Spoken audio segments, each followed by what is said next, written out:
Hello, everybody.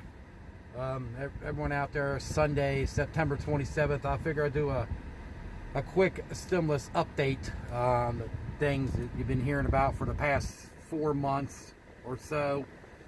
More than likely, a second stimulus check or a package or whatever you want to call it's not going to pass.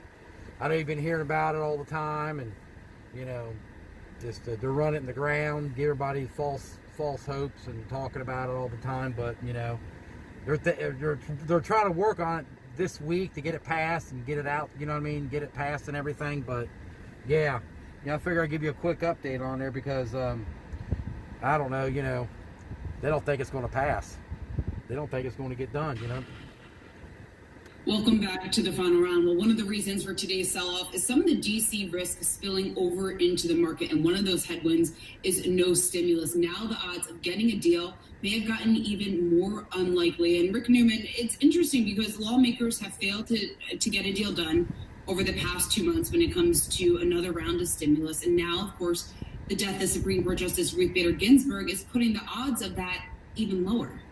Yeah, the Senate can only do so many things at once, believe it or not, even though it's a highly staffed and paid organization. Sometimes it seems like they can barely do one thing at a time. I think this fight over the next Supreme Court justice is absolutely going to dominate the Senate.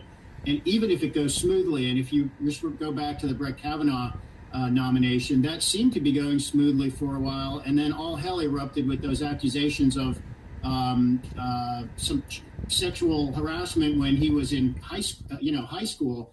So that just threw the whole thing into a state of turmoil. So surprises do happen during this process, and that could happen again.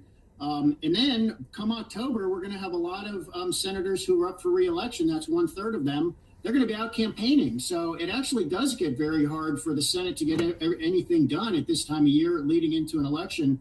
The House has already passed a bill. It's gigantic.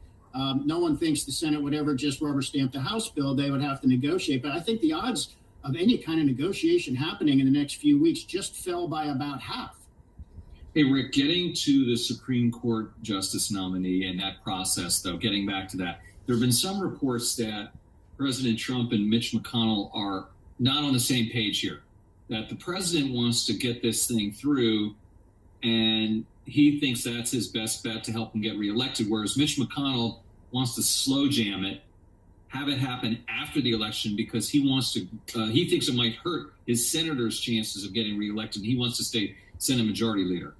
Yes, and even to the point that Mitch McConnell, if it does end up being that clear cut, that he might end up making kind of a devil's bargain in that he does something that could give control of the House to the Democrats.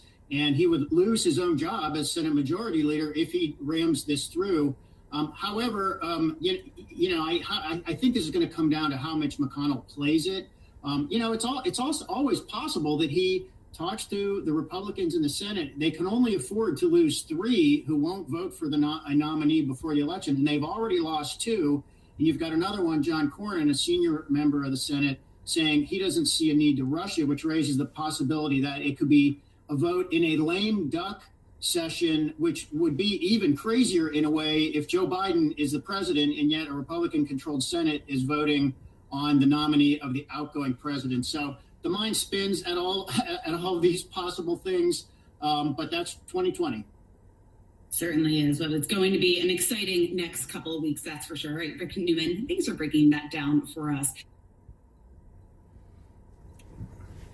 There you go. So I figure I'd give you a little update.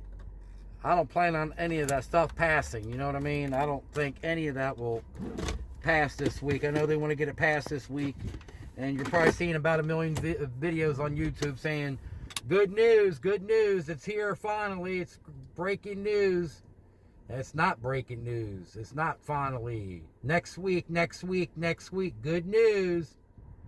It's all been good news for 4 months. Where in the hell, what's going on? I figure I'd give you a quick update, you know what I mean? So I'm not clickbaiting or, telling you. I'm just giving you a flat out honest that don't plan on any stimulus passing this week coming up. Today's Sunday, September 27th. It's all talks right now, no action. If the talks stall the end of this week, next week they're going, the week after this week coming up, they're going to be focused on the election. So I just haven't, I don't think anything will be passed, regardless what all them clickbaiters say out there. They're just doing it to make money on this pandemic. That's why they're doing it. They're not doing it for your best interest at all. They're making thousands of dollars per video on there. Every time you click on there, watch it, subscribe. I'm like, who's watching these people videos anyway? Guy posts a video on there within an hour or so. He's got over 100,000 views in an hour. I guess they're preying on the desperate. They're banking money on the desperate. You know how I say the rich make money on the poor? Well, the poor people that are not working, that don't have food and all that, unemployed and all that, they're the ones watching them videos. So they're giving everybody's false hopes up, getting everybody aggravated watching those. And they know it. They know what they're doing.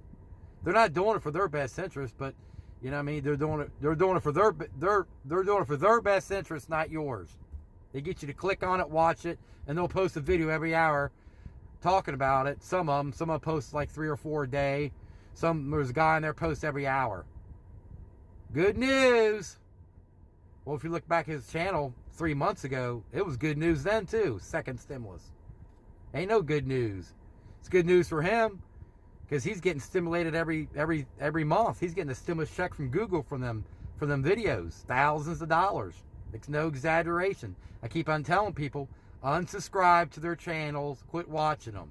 All they're doing is upsetting you.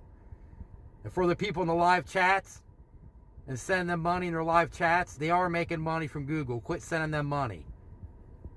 Their eyes get real big like, oh, they're sending us money. They don't know we're making money. They don't know we made $800,000 so far off these videos since the first of the year. Yeah. People, they make money on them. That's why they're doing it. That's why they're running the stimulus in the ground, because they're making thousands of dollars per video. Thousands of dollars per month, not per year. $70,000 a month, $100,000, $150,000, $80,000 a month. $3,000 off one video, $4,000 off another, $9,000 off one, $10,000 off another. One video. That's why they post multiple videos. They can make $30,000 in one day, or $50,000 in one day. Some might just make $22,000 or $15,000. They're making thousands of dollars per video every day. That's why they post it every day. Some post it every hour, 24/7, midnight, 1 o'clock in the morning. I'm gonna make 10 grand while I'm sleeping off this video. There'll be about 1 million people clicking on it while I'm in bed. That's how they are. They're greedy. They know what they're doing. They're preying on you for clicking it. So if you're on them clickbaiters channel, unsubscribe and quit watching them. All you're doing is making them rich. You know how you can tell they're clickbaiters? Look at their icons. Great news, finally here next week. Been approved, been passed. Second stimulus check was not passed. They say that to get you to click on it. The more clicks, the more money they're making. Come on, wake up, people. Quit watching those clickbait videos. You're making them rich. If you don't believe me, go to socialblade.com. Type in go to socialblade.com. Type in their YouTube name and click on their icon. It gives you estimated earnings, how much they're making. So it's estimated, but some people said the Social Blade's actually lower. They're actually making more what you see. If it says they made $90,000 last month, they probably made more than that. They probably made $120,000 or $150,000 in 1 month. And it's got a breakdown of their daily earnings on there. Look at it. You'll see. One day, $20,000, $16,000, $17,000, $15,000, $50,000, $40,000 in one day. Yeah, it's no exaggeration. Yeah, they're making money. So people, wake up. They're making money on them videos on there, okay? You'll probably see them go crazy this week. Crazy. You'll see thousands of them popping up. Quit clicking on them. Don't watch them. Do not subscribe. They beg you to subscribe. First thing they say on their channel. On the video, first thing they say, 90% of you are not subscribed. Please click the subscribe button and like my video. That's what they do. Because when you do all that, they make more money. Stop doing it. You guys have a great weekend. It's Sunday, September 27. Thank you. Bye now.